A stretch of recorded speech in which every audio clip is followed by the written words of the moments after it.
You are listening to the Nature's Premier Podcast, episode 25.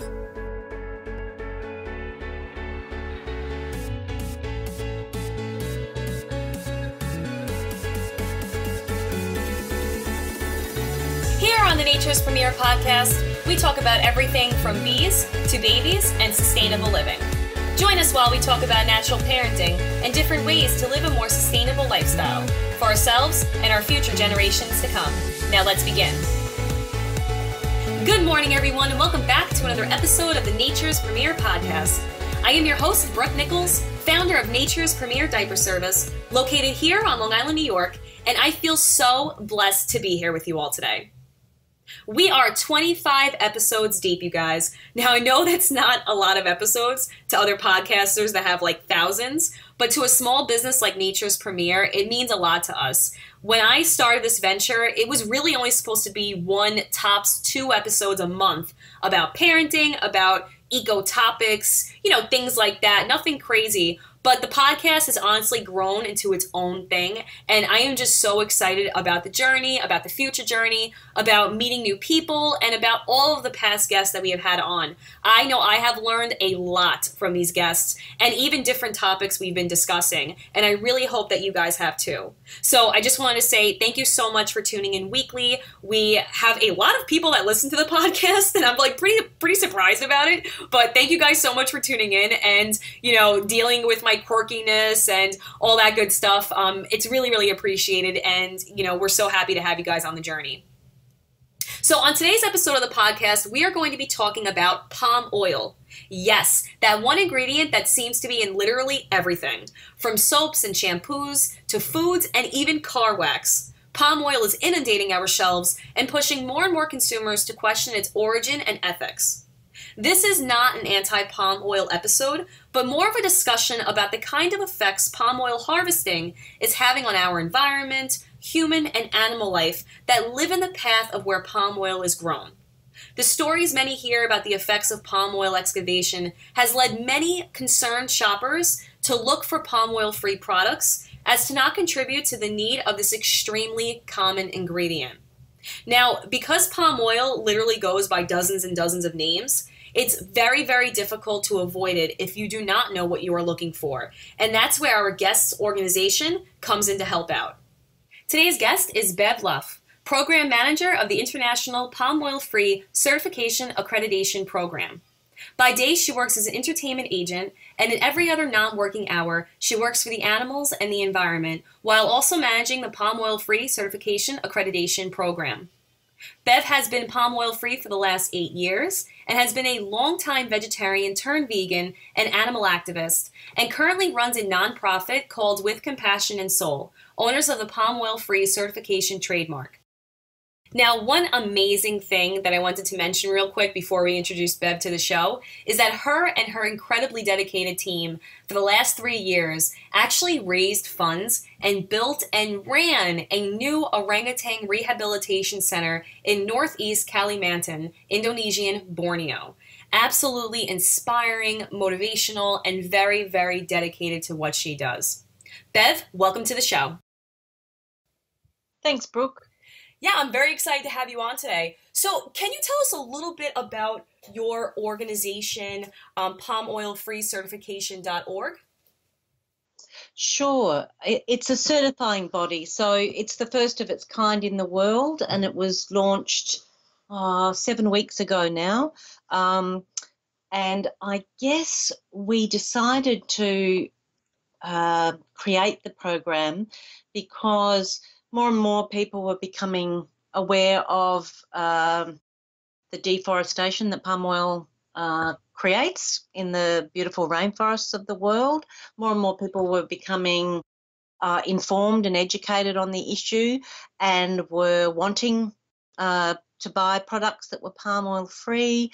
And many companies actually make palm oil free claims on their products, which are not necessarily true. So we wanted to be able to have an independent certification program, just like any of the organic certification programs or fair trade or the gluten-free, so that there's an independent team that can do a test or, research and testing of products and then provide consumers, with the answers. And if the products are absolutely palm oil and palm oil derivative free, certify the product. So consumers will be able to, recognise the logo on the product and reach for that rather than another one if that's what they're interested in. Oh, okay. Now, where in the States, and I know you're in Australia, so where is the palm oil free certification? Is it like different countries? Like, where can we find those? Yeah, well, the first one was in Australia because we're based in Australia, and you have to take out or you have to apply for a certification program in your own country first before you can apply for other countries. Then once ours was approved, then we applied to 16 other countries around the world.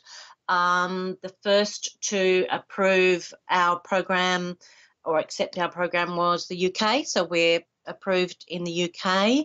Recently this week, we've just found out we're approved in Spain and Austria, and we have applications pending in about 12 other countries, including the US. Okay. And now, what was like the push for your organization to start? Was it more of like an ethical type of background? Was it more for people that have allergies? I know that's a thing too. Like, was it just a combination of consumers wanting to push more palm oil free products? There were kind of like a blend. There's a few aims. One was that yes, there are people that wish to use products which are palm oil free for either dietary or ethical reasons. Two, we wanted to have an independent program, as I was speaking about before, so that anyone that finds a product with our certification logo on can be absolutely sure that that product has been checked, back to the nth degree, and it is definitely certified. And three, we also wanted to find a way of raising funds for a lot of the projects on the ground in the various countries where palm oil is grown and the deforestation occurs, who are trying to fix the problem. So all of our profits, once we've only been going 7 weeks, but, once we start creating profits, they will all go back into our partner organisations. That's great. And I know for me personally, here in the States, I'm always looking for, I try to avoid palm oil at all costs. And I think a lot of people don't realize palm oil is in a lot of different things. So can you tell us a little bit about exactly what palm oil is for those of people who don't know? Because anytime I ever talk about it, they think it's something like an olive oil. They're not, they don't know that it's actually from the rainforest. Yeah, sure. Palm oil is grown or can only grow 10 degrees either side of the equator, so it needs a certain type of tropical climate to grow in or grow well in. I guess it's used in everything, like you say, because it's such an efficient oilseed crop. There are many oilseed crops around the world, but palm oil has the highest yield per acre by far, by more than any other crop, and therefore makes it the cheapest oil to use.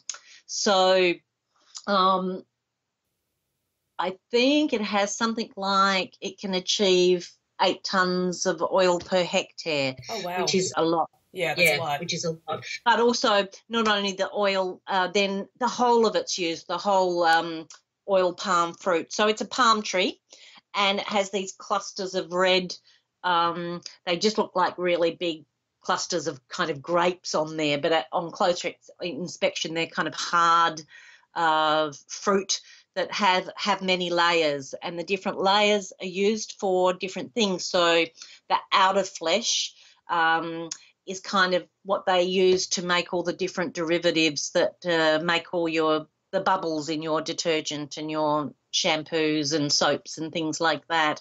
The fibre is used for particle board or pulp or paper or even cellulose. I can't even think what cellulose is used for. But and then there's kind of the sludge that's left over gets put into feedstuff for the meat industry, for livestock agriculture. So it's used, the whole of the nut is used. So it's a very efficient and high-yielding plant and cheap. So it kind of replaced two things, really. It replaced petrochemicals in skincare and personal care products and shampoos and things like that, and it replaced animal fats in a lot of food products. Oh, okay. So I mean, it does seem like a universal type of oil that can be used for pretty much anything. I was researching you guys, and you talk, and what you just mentioned before about deforestation. Now, it seems like a fantastic oil to use, but can you talk a little bit about its connection with deforestation and how it is affecting our rainforests and our orangutans? Yeah, sure. Well, I guess the problem is palm oil itself isn't the problem. It's the method of production that the problem occurs in.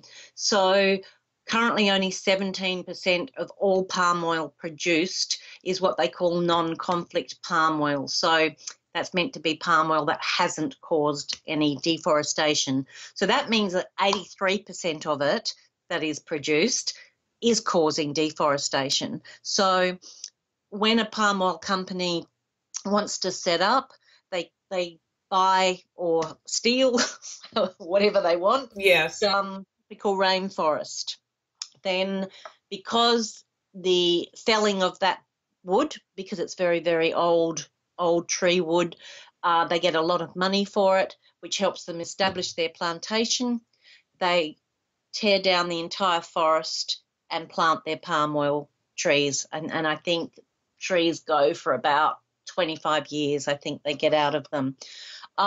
So they're also, once they grow, they're kind of a monoculture, so not much grows within them, or not much, like a new ecosystem doesn't develop, and it has destroyed, a massive old ecosystem that is full of thousands of species of flora and fauna, and is kind of the home and hunting ground of many Indigenous people.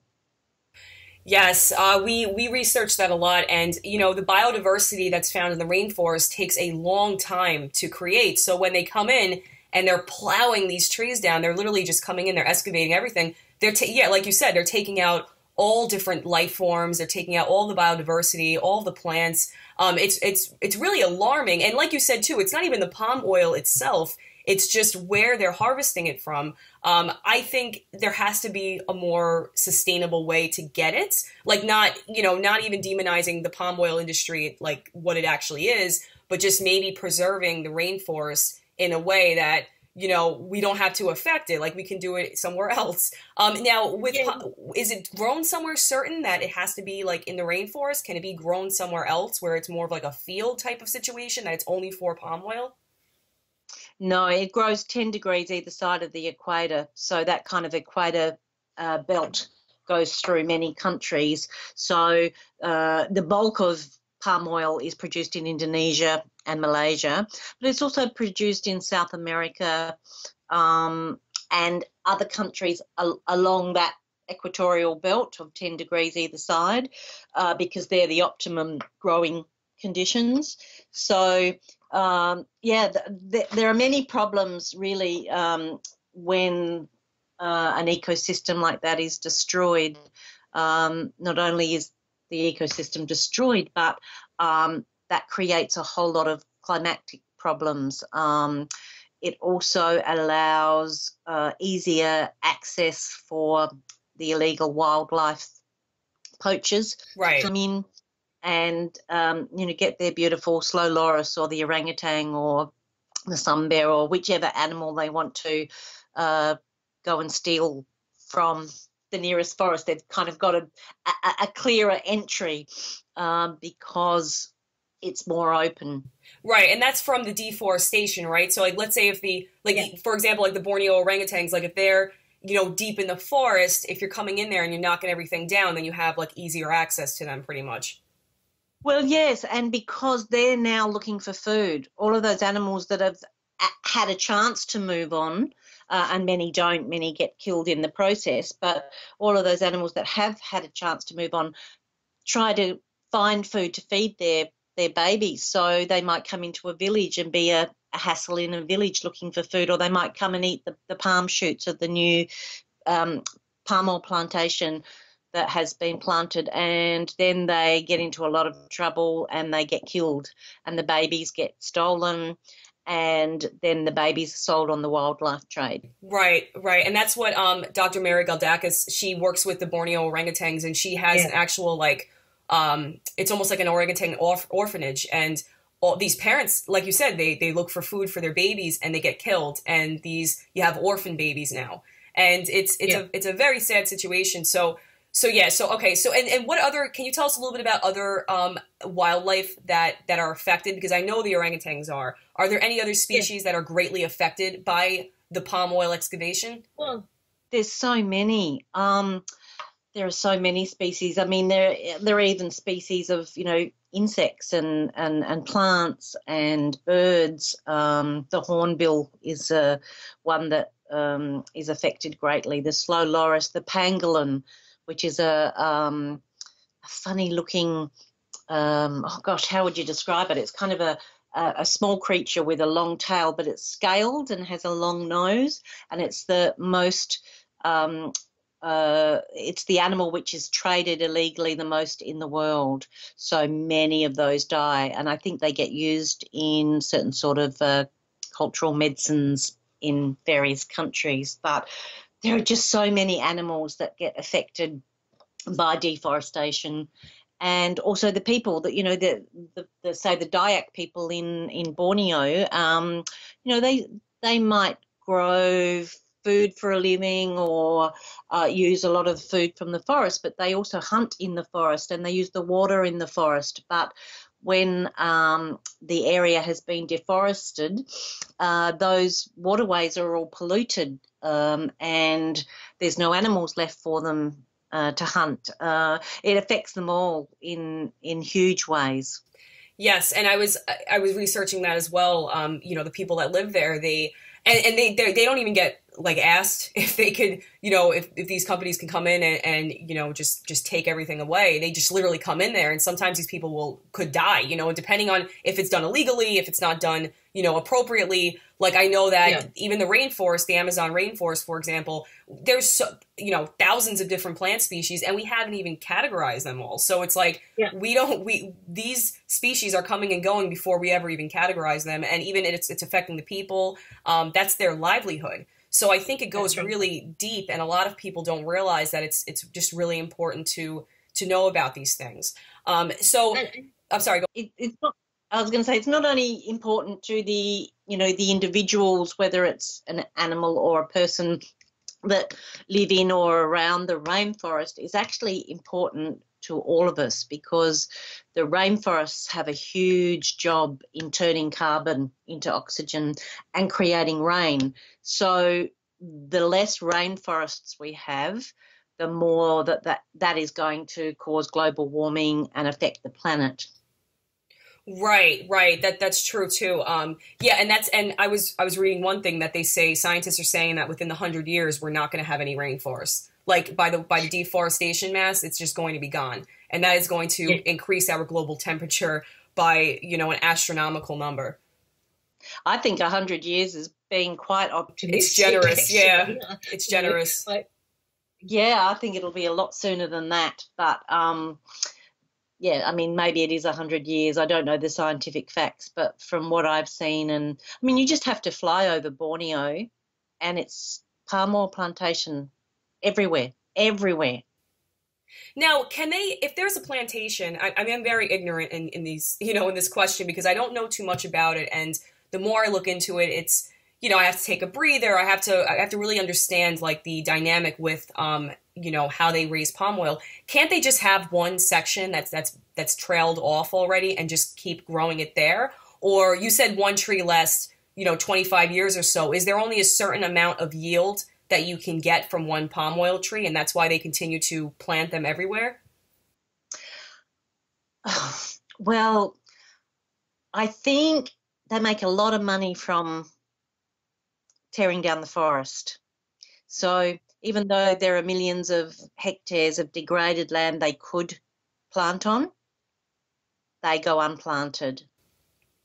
Okay, and it's not even it's just the palm oil excavation. I think it's also just deforestation, people using natural resources, people, illegal loggers. I mean, we have the rainforest Sure. has a lot of different battles, I think, from every area. It does, yes. In Indonesia, it's predominantly palm oil and coal mining.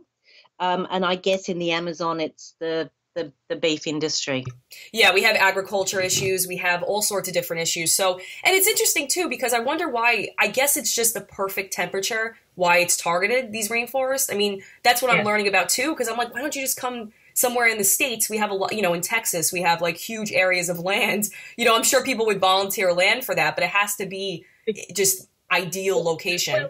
No, you could probably grow in Texas, but it would cost you a lot more in water. Oh, that's true. In nutrients, fertilizers, all of those things that the rainforest just naturally has is what makes it cheap, and also because the labor in those countries are cheap. There you go. That's the answer then. That's the perfect answer. Isn't money always the bottom line? It's always the driver. Now, something about your certification process. Do you think that it would deter certain companies from wanting to use palm oil, or to try? Is there like a alternative substitute that people can use? Even the palm oil industry themselves. Is there something else they could grow that wouldn't be as devastating to the environment, or palm oil's really where it's at right now? That's kind of why the issue is so complicated, because if you replaced palm oil with another oil seed crop, you would need more land. Okay. And more resources. So palm oil is actually the most efficient oil to grow, but it's not only just used for oil. It's turned into thousands of derivatives, which are used in all the non-food products. So your cleaning products, your shampoos, your personal care products. Pretty well all of those have, between 1 and 10 palm oil derivatives in them. Because it's used as a surfactant or an emulsifier, or, it kind of gives that creamy taste that dairy used to give, or in food it's used as an emulsifier and an oil. So it's so versatile that it's used for everything. Like, I found out the other day that it's used in nappies. Now, who would think palm oil's used in nappies? We're actually a cloth diaper service. We have the podcast as like a side, I don't want to say business, but like a side venture to talk about natural parenting, talk about sustainability. But yeah, there's a lot. That's the disposable diaper industry is a whole other beast. They use all different types of things. Completely unsustainable for the environment. Number 3 in American waste landfills. So I could see them using palm oil because they use everything else. So I could totally understand that. I think it's in the mixture that makes them a bit waterproof. Yeah, that's a whole other time. Yeah, they use all different things. They use unrenewable resources. That's probably one of the most wasteful industries is the disposable or nappies industry. Yep. So yeah, there's a lot. We have a lot of different issues with that whole situation. But that's interesting though. I didn't realize it was used in palm oil. So you don't see, like, where do you see in 20 years the industry going? Do you think that there's a sustainable way that we can have palm oil, or do you think it's going to be a continuation of the same situation of destroying the rainforest until they're gone? Look, it's such a complicated issue that I think it's going to take more than one approach to steer it in the right direction. I mean, I guess even though we have a palm oil free certification program, we also understand that the industry needs to be encouraged to produce certified sustainable palm oil. That, in the end is the answer, because it is such a huge industry, and millions and millions and millions of tons are produced each year. It is not going to stop. So, there are, I can think of, 24 organisations that are working in all different ways to try and attack this problem, this issue. Some are working with the palm oil industry, some are working with mandatory palm oil labelling, some are like us, we're doing the palm oil free certification. You've got Greenpeace, the Forest Trust, Rainforest Action Network, so many different groups, all with kind of a slightly different bent, trying to attack this issue. And I think it does need that multi-pronged approach, because it's just such a complicated issue. And, when money's involved, and when lots of money is involved, you need to be really clever with how you steer something. Right. Right. So, and like you said, too, it's not even that the palm oil itself is the problem. It's just the way that they're harvesting it. So even from a sustainability point of view, if palm oil is replacing animal fats and it's replacing other types of oils that may not have been, as maybe healthy or sustainable, I think that wouldn't even be like the big issue. I'd probably even promote it. It's what it's doing to the environment, though. So I guess there has to be like production. Yeah, it's the production 100%. So it's not even against the palm oil. It's just we need a better way, especially since I think it's, what is it, like 1.2 hectares every couple minutes that are being taken down. Like the rainforest isn't that big anymore. It's not, if you fly over it, like you said before, you'll just see plantations, you'll see open fields. Yeah. I mean, it's completely destroying it. I'm not sure on the scientific statistics of how much rainforest we used to have and how much we have now, but I know a lot of it has gone. And all those groups I was talking about before, they've been working for the last decade to try and make a difference. And if they hadn't been here, we would have lost millions more hectares. But having said that, still, that's been 10 years, and still 83% of palm oil produced is produced in an unsustainable way. Oh, 83%. Wow. Oh, I wasn't aware of that number. That's crazy. Because sometimes I read that, it's sustainably harvested, but it's like, I'm curious how it's sustainably harvested. I'm curious why more companies aren't doing it like that. But I guess, like you said, it's just they're cheap, it's cheaper, it's less labor intensive. Yeah, absolutely. And also a lot of companies say that they're using sustainable palm oil, but they're not necessarily. So it's very tricky, even within the certified sustainable palm oil methods. That is broken down into several different stages again. So even the figure of 17% of all palm oil produced is non-conflict palm oil. For me personally, I would think only half of that is actually traceable back to the source, and the other half is kind of mixed with sustainable. So even that's really dodgy. But they do need to be encouraged to not cause deforestation. And that's not my area, so right. I can't say how they're going to do that. But while they're doing that, we wanted to have a certification program so that people that chose, not to use products which contain palm oil had the choice to do so. Absolutely. And I think that having these certifications really does kind of, I don't want to say put people in check, but it does encourage them to explore other alternatives, because what a lot of people don't realize is, your dollar is a vote. So whatever you're buying, that's what companies are going to want to, contribute more to. They're going to want to make more of that, just as like a good business model. Now, when they see the palm oil free certification and more consumers are buying that, then that's going to make other companies be like, okay, we need to either, conduct more sustainable harvesting of our palm oil, or we need to keep it out of our product. So I think that's why it's a really good, a fantastic certification. Now, can you tell us a little bit about how companies can apply to, to have the label on their packaging? Yeah, sure. Well, what we did, because we wanted as many products as possible to be certified, we made it a product-based certification, not a brand-based. So a brand may manufacture products that either intentionally or unintentionally have palm oil in, but they also might manufacture some that don't. So they can apply for those products to be certified. So we don't just certify a company that has all of their products palm oil free, because consumers want to know the individual products, not necessarily the company.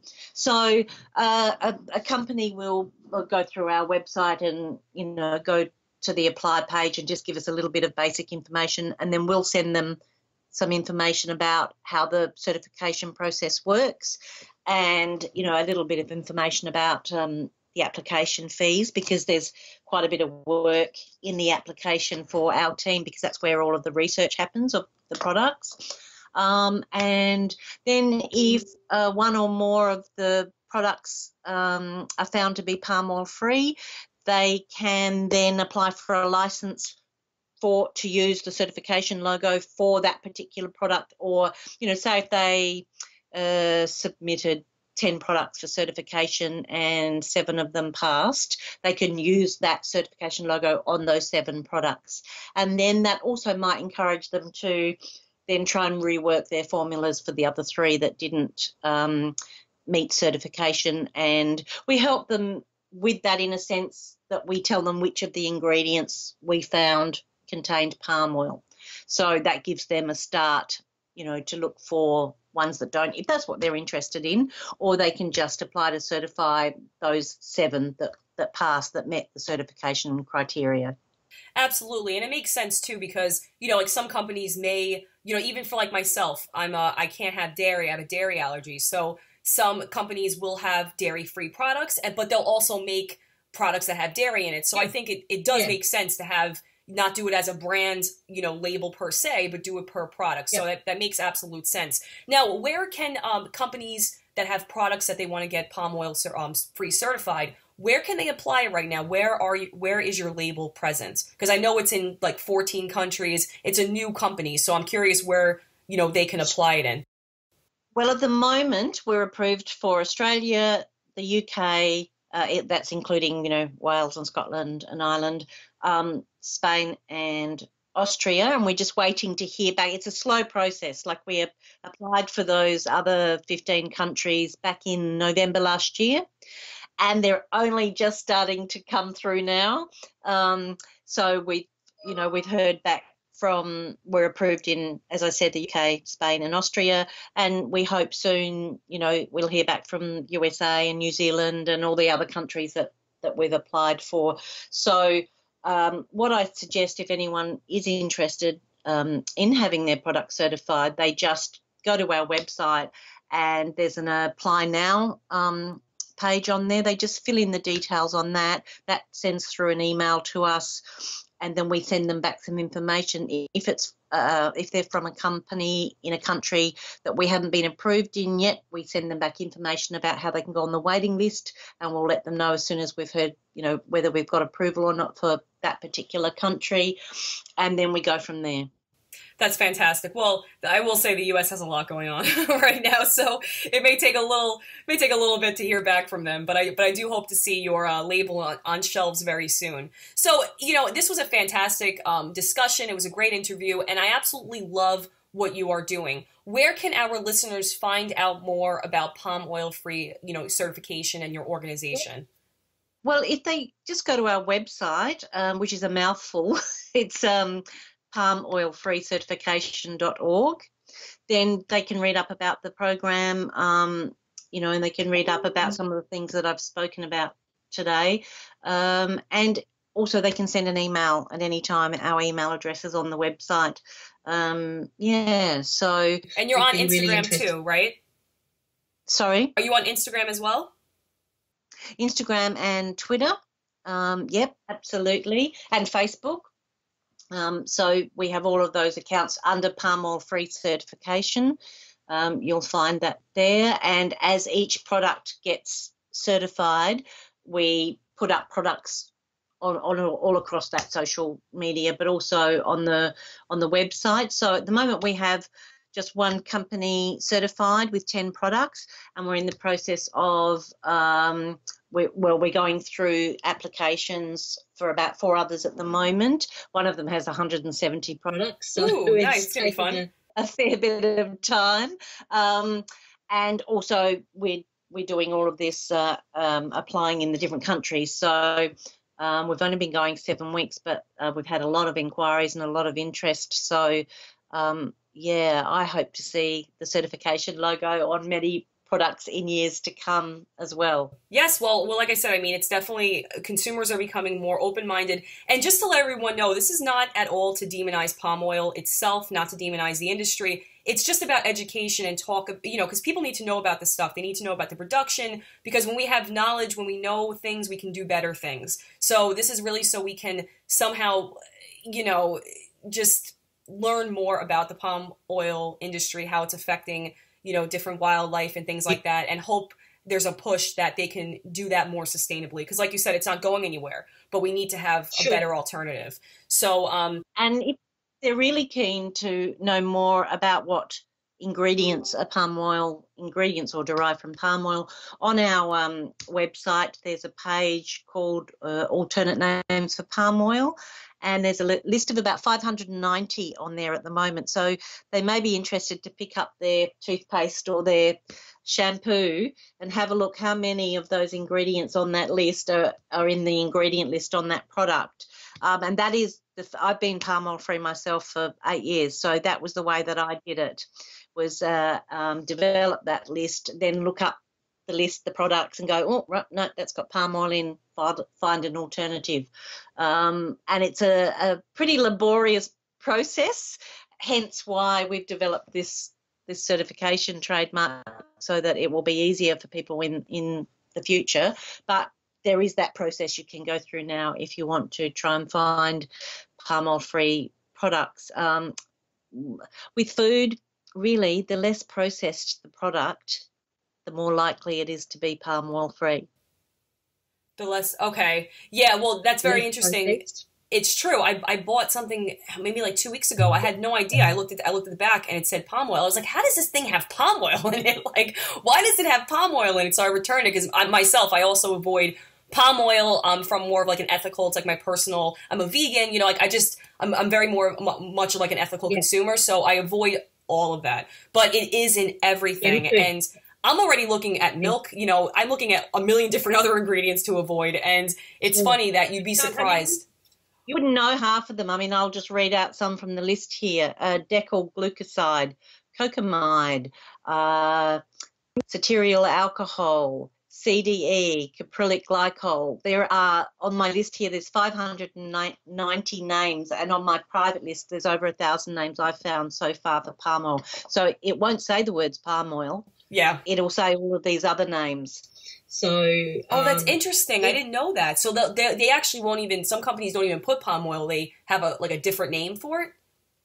Yeah, absolutely. In none of your cleaning products or personal care products will say palm oil. They'll say all of these other names. Like, do me a favour, when you finish this interview, go and pick up your shampoo, go to the list on our website and see how many of the ingredients in that shampoo are on our list, and you'll be stunned. Yeah, I'm printing it out. I'm gonna print. Great, Bev. Now I have to bring this to my store now when I go shopping. That's great. Well, on on my With Compassion and Soul website, which is a not-for-profit that I've run for many years, there's actually a list of palm oil-free recipes there if you want to make your own products with a few things, like there's vegan butter, palm oil-free, mascara, all of that sort of stuff. So that's on the With Compassion and Soul website if you want to go and find out a few things you can make yourself. Oh, one thing before I let you go, I wanted to touch on real quick. I saw that you You are now, the International Palm Oil Free Certification Accreditation program is now working hand in hand with the Choose Cruelty Free. Can you talk a little bit about that real quick? Yeah, well, I mean, I've always been a supporter of that organisation because I love what they do. And for years they tried to, list which products or companies used palm oil and which didn't in their booklet and on their site. But because they didn't have the experience to actually work that out, because you can't just believe the manufacturer, because many of them think that they are palm oil free. They just don't have the information to realise that they're actually not. And so they Choose Cruelty Free stopped actually putting palm oil free on their list that they have.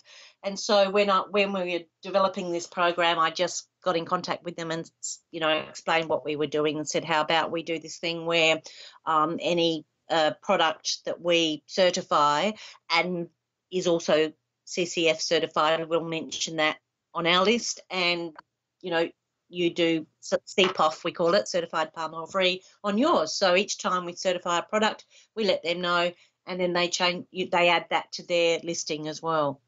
I love it. It's like building a network of like-minded companies, of organizations, and that's how change is made. So I think that's amazing. Like I said, Bev, I absolutely love what you're doing. I believe in it 100%, and we will definitely push it, and we will hope that we see, your label on some U.S. store products, in the coming future. Yeah, well, we're at the second round with the USA application at the moment, so that's promising. Oh, well, that's fantastic. That's really good to know. Well, Bev, thank you so much again for coming on to the show, and I will definitely direct our listeners to your Facebook page, to your website, to your Instagram handles and Twitter handles, so they can learn more about what you are doing, just for the palm oil industry and for the environment in general. That's fantastic. Thank you so much for your interest, Brooke. That's really great. Yes, absolutely. And I definitely look forward to hearing from you guys soon. Thanks, Brooke. Okay, thank you, Bev. Have a great night. That wraps up our interview with Bev Luff, Program Manager for the Palm Oil Free Certification Accreditation Program. Please check them out and learn more about their amazing work at www.palmoilfreecertification.org. Also check them out on Facebook, Instagram, and Twitter at their social media handle, Palm Oil Free Certification. As mentioned earlier, Bev also runs a nonprofit called With Compassion and Soul. So please be sure to check her out there as well at www.withcompassionandsoul.com.au. Bev, thank you so much for coming on to the show today. It has been an absolute pleasure. With that wrap up, I just wanted to take a moment and say how much it inspires me to interview people like Bev, because it really does remind me that there are such good people out there, you guys, fighting for a change, fighting for the rights of others, whether they be humans, animals, or Mother Nature, literally giving a voice to the voiceless. Now, of course, there are many bad things that happen in the world that we have to face as a society, but there are also so many good things that happen that we simply never hear about. Our airwaves are owned by negativity, and it's really important that we step aside and see all of the work that these organizations, that these individuals are doing for our planet, because it really does make such a huge difference. I mean, small but mighty, right? Small but mighty is the mantra for these organizations, these nonprofits, these individuals, and that is why I will always guest them on our podcast and highlight the amazing feats these organizations are accomplishing. Some people make comments about certain episodes that we have here on the podcast, questioning what it has to do with children and parenting, and to be completely honest with you, I am always taken back by this, because how is this not related to the future of our children? How is talking about the Amazon rainforest being gone, right, like just getting wiped off the face of the earth within 20 years, not related to our kids and their environment and what limitations they're going to have in the future because of our actions today? If we do not shine a light on important issues and topics affecting our planet, we will slowly drift and be lulled into a false sense of security, and fast forward 20 years from now, be talking about animals in the rainforest and God knows what else in the past tense. These topics are so important, and I'll leave off this episode with one of my all-time favorite quotes. And that is, we don't inherit the earth from our ancestors, we borrow it from our children. Thanks so much for tuning in to another episode of the podcast. And until next week, we hope you have a wonderful, stress-free week ahead. Take care, friends.